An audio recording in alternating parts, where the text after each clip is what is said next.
Support for this podcast comes from iTube.net. iTube is optometry's leading source for high quality optometric videos, educational series, spotlights, and more.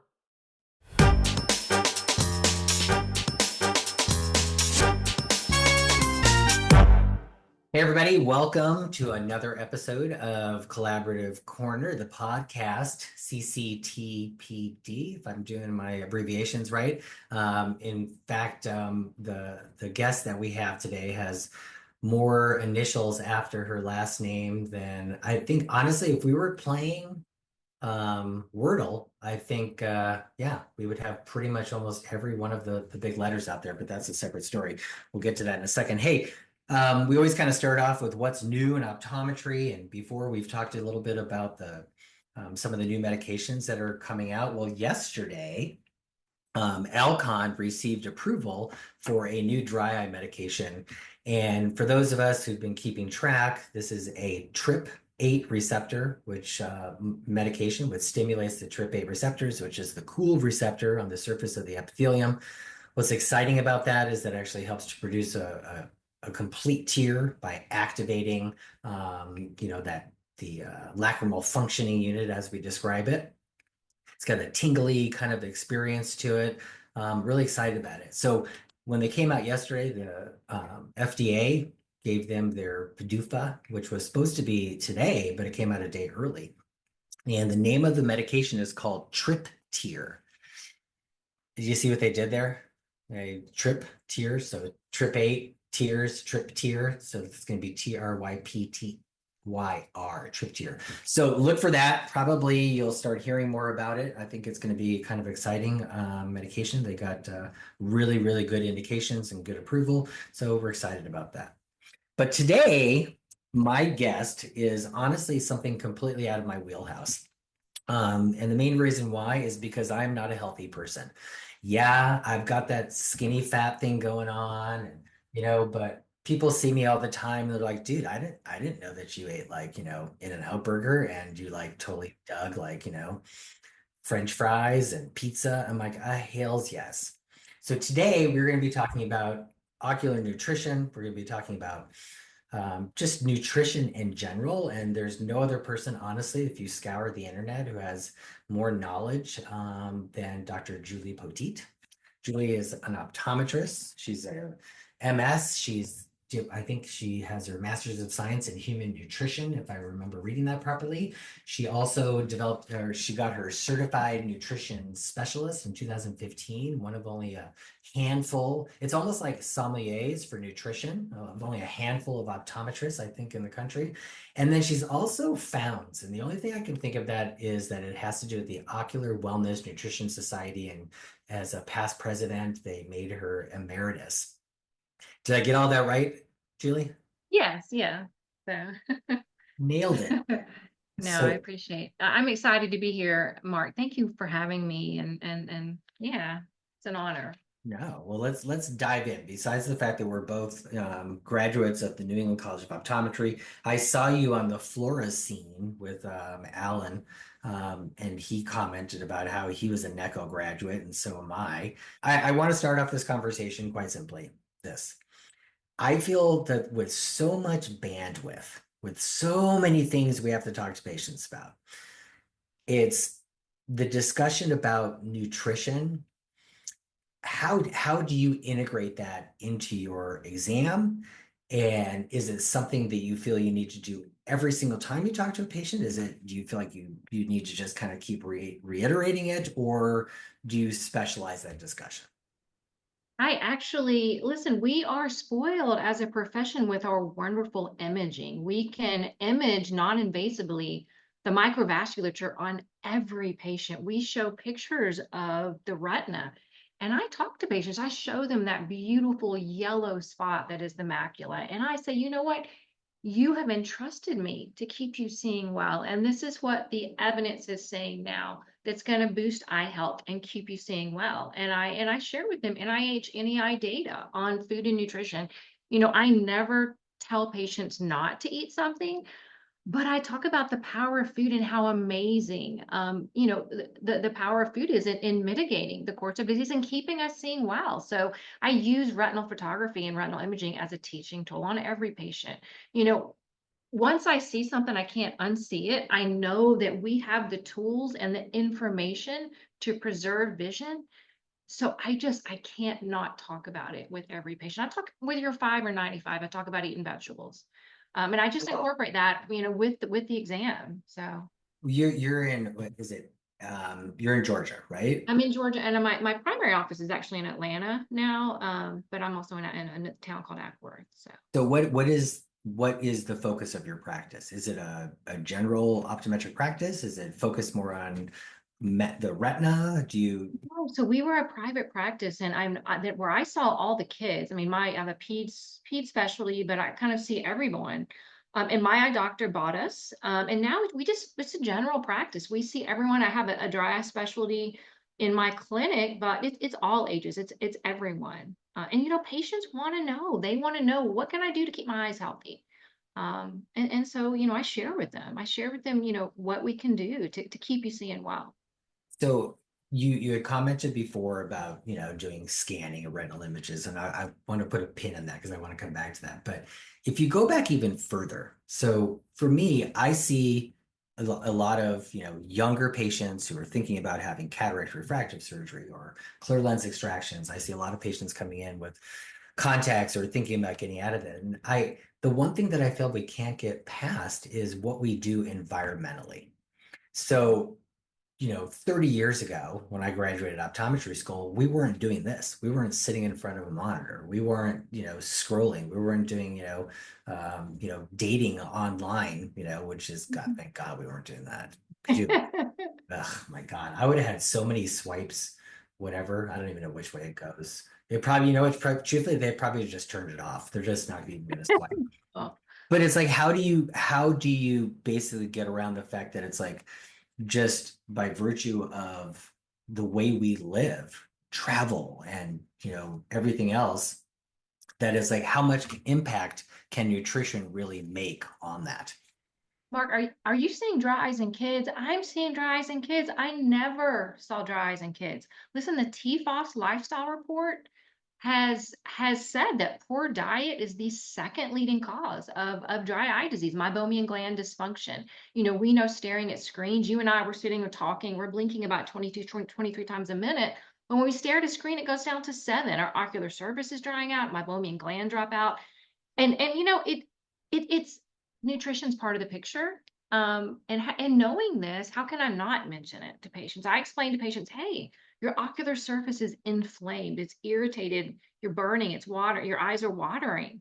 And what do we know can mitigate the risk of inflammation? And nutrition's one part of it. So I talk about it with everyone. I like a broken record. Oh, So I love that, because the one thing that I've heard you say, which is interesting because I wholeheartedly subscribe to it, is that, you have to give patients a reason why you're doing something.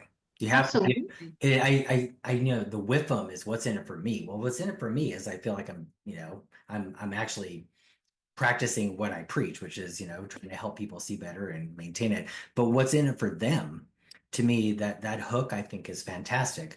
So do you subscribe to using a lot of supplements, or, having patients, uh, basically kind of, use either, retinal supplements or tear supplements, or is it mainly more just discussion around eating better, like two fish dishes a week, or the Mediterranean diet or something? Yeah, well, you can't supplement your way out of a poor diet, but supplements are part of the picture. Listen, I like to keep it simple, silly, or keep it super simple. 3 things. Eat the rainbow. The majority of your plate should be colorful fruits and vegetables. Number 2, fatty fish, smash. Eat the rainbow and smash twice a week. That's all you got to say. And smash is salmon, mackerel, anchovies, sardines, and herring. And then my third little tidbit, olive oil and nuts. And those 3 simple things, I just think, and again, you're totally right. If patients have a why behind something, what this is doing for your eyes, for your brain, for your body, they're more apt to do it. I don't ever take away food from a patient. I always say, hey, these are very powerful. These foods are very powerful. Um, they're very powerful tools that we can use to stay healthy and keep our vision, keep us seeing well. So, but again, I never shame people. I never take things away. I always add. So. Well, no, I shame people. So it's funny because it's funny because if you would have said to me, hey, Mark, I want to invite you over, we're gonna smash, I would be all like, I'd be like, okay, first of all, I don't like salmon. I don't know that I like mackerel. What was the A? Was it albacore? Uh, no, no. Salmon, mackerel, anchovies, Oh, sardines, and herring. oh, Yeah. ugh. So a lot of Eastern Europeans are living their best life, which is actually true. If you think, oh yeah, now that you say that, because it's interesting. You mentioned before about olive oil, and I always kind of go back to like the dream study. What didn't the dream study kind of indicate that just by using olive oil, comparative to like omega supplements, that it's equivalent? Well, the authors of the dream study, if you look at the data, the placebo was engineered to take what they thought was the anti-inflammatory components out of this placebo. Listen, the dream study kind of turned the thinking on omega-3s on its head. If you look at the American Academy of Ophthalmology's website, can fish oil relieve dry eyes? They quote the DREAM study and they basically say, no, it can't relieve dry eyes. So the DREAM study was, it's a prospective multi-center double masked RCT. The omega-3 it used was a good amount, 3 grams in a good form. And it was found that omega-3s supplements no more effective than placebos. A follow-up to the DREAM study was presented at ARVO 2023, an additional year, where patients from the original study who were on the fish oil were re-randomized to either omega-3s or placebo. And again, it showed continued omega-3 supplements did not provide a statistically significant benefit over the continued placebo. And so again, this study kind of threw everything, just kind of up in the air. And unfortunately, so many practitioners have changed their recommendations based on the DREAM study. But there was a follow-up systematic review published in 2023 that looked at 19 RCTs. One of them was the DREAM study, and it concluded that yes, omega-3s do help with dry eye disease. But listen, the thing about omega-3s, Mark, and this is one thing, I've been prescribing omega-3s for more than 20 years. They're not all built equally. I have a colleague in nutrition at George Washington University that looked at 72 over-the-counter fish oil supplements. In her lab, 68% of the flavored and 13% of the unflavored were found to exceed the TOTOX limit for rancidity. So they were rancid. So they were actually doing more harm than good. So quality matters. Yeah. Quality matters. Are there good, can you, and without, naming any brands, because we're not sponsored, although if you name somebody, then I'll go to them and say, hey, sponsor us. Any brand, any over-the-counter, like that patients could go over the counter and pick some up? Because I know we have, Bausch has some, and I know that, there's the Nordic Naturals sells them over the counter, or are ones that come more from your office, the quality. May I mention two brands that I am Bring sure it. Bring it. Carlson and Nordic Naturals have been around for a long time, and they are more reputable. I trust them, Carlson and Nordic Naturals. In this randomized controlled trial, in this study at George Washington University, what the researchers found, if you take a straight pen and puncture a fish oil tablet, the ones that were found to be rancid taste fishy. The ones that weren't rancid didn't taste fishy. You would think it's fish oil. They should all taste fishy. But in the lab, it was shown that the ones that, and I tell patients, they'll have bottles of fish oil they got at, Walmart at home, and they question, can we still take this fish oil? And I just tell them to take a straight pen and stick it in and taste it. And if you taste fishy, throw it out. So. Okay, I have two questions for you that I feel I get all the time.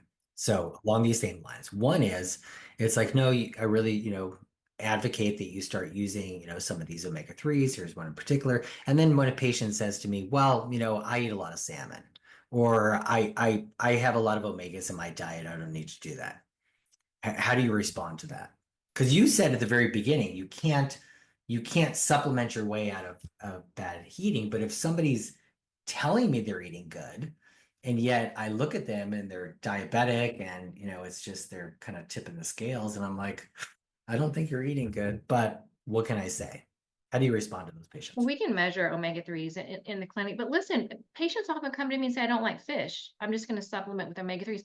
What the data on omega-3s and cardiovascular, neurological, ocular, it's pretty all over the place. It is literally all over the place.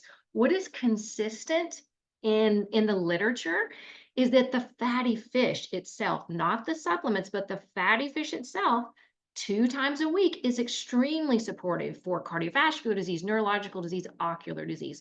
And so again, it's the fatty fish that I've kind of been screaming, from the rooftops, fatty fish, this post hoc analysis of the ARIDS trials that showed fatty fish to be effective for geographic atrophy progression. So again, it's the fish and not the fish oil that's consistent across the board in being beneficial. So when you say for GA, you're saying you can't prevent GA from happening, but you're saying to slow down the progression? Yes, yes. And that was what this post hoc analysis of the ARIDS trials showed us. And this is, it's a big deal. I think if there were any drug that we have that would show the same benefit of fatty fish, if we had any, it would be screamed on, from the rooftops. But Is there a certain amount of ounces you should tell patients? Because I mean, I used to tell people this is completely tangential, but like, myokema or myokima, however you want to pronounce it, the twitching, if you use quinine, right? So you can get some tonic water. And so patients would always say, well, how much? And I'd be like, two 8-ounce glasses a day. I mean, I'm like, just drink some tonic water. So everybody wants specifics. So like how much fatty fish twice a day?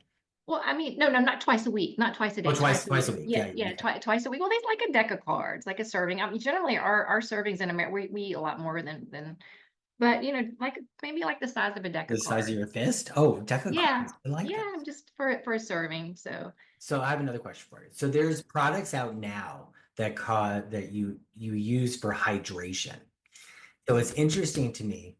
And what I mean by that is there's supplements that are being sold via the optometric companies to add to your drink to kind of create more hydration. And I've never subscribed to the belief that it's like dry eye is drink more water. Because again, I have patients that'll say, well, I drink 64 ounces of water. How can my eyes be dry? And I'm like, completely different hydration. What's your thoughts on staying hydrated or being hydration? listen, even mild dehydration, which 1 to 2% of body weight loss impairs cognition. I mean, hydration is something we don't talk about a lot. Do we need hydrating drinks and special powders and potions? Not necessarily. No, typically not. Not unless you're going to exercise for more than an hour. If it's prolonged heat exposure, fever, vomiting. No, we typically don't need that. But listen, keeping hydrated, is it going to make your dry eyes not feel dry? Unless you're deeply dehydrated. No, I don't think so. But it is important. It is important. So you had commented to me before about the guy who developed Gatorade. I love that man. I have been he's a hero to me for more than 20 years, not because he invented Gatorade, but because of his work. So this is the inventor of Gatorade, Dr. Robert Cade. And he used his proceeds from Gatorade to fund his lesser known work, which was studying urinary peptides and autism.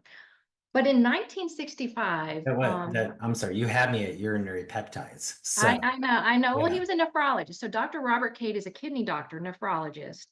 And in 1965, he worked for University of Florida in Gainesville.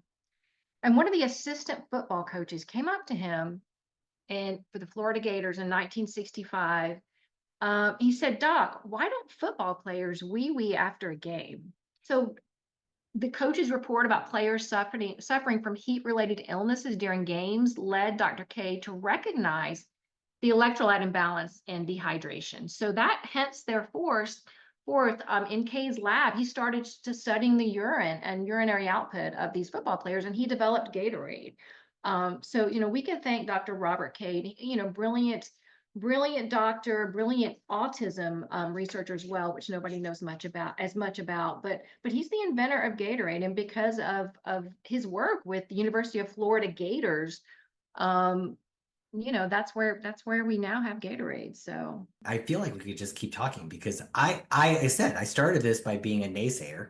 I'm like, yeah, nutrition. I mean, people are like counting their macros and doing all these other things. I want to end by just asking you a quick question about the effect of semaglutides. And maybe this is outside your realm, but the concern I see with a lot of patients that are taking, and we have a lot of patients that are diabetics or patients that are just doing things to stay and look healthy, even though they're not. Do you advocate or do you have a different discussion with patients that are on the semaglutides or the fact that I feel like they're just not getting the nutrition? I always talk about weight training, 5-pound dumbbells. It doesn't have to, they're not have to go to the gym and pump. I see so many patients who lose so much muscle mass with these drugs. These drugs are good drugs in so many cases, but muscle mass loss is a scary thing. Also the risk of non-arteritic anterior ischemic optic neuropathy, that's another scary thing that we need to be mindful of. But I talk to patients, I'm like, listen, you can lose weight. If you lose muscle, you're going to be doing more harm than good. And I have so many patients that lose muscle mass with these. So Well, the one thing that I have absolutely taken away about collaborating with patients is the fact that you had commented before about, gut biome is brain biome, or I think I said I'm obsessed with gut bugs. Yeah. yeah. So the better we can do with our regular diet is going to help overall health and our patients and our eyes. And as primary care clinicians, I think, you've really enlightened me to the fact that I need to be more advocating for patients. I'm not sure that I'm going to recommend smashing. If they ask, I'll tell them, maybe you guys smash. But is what's one pearl or what's one thing you want to leave the 6 or 7 listeners that we have with?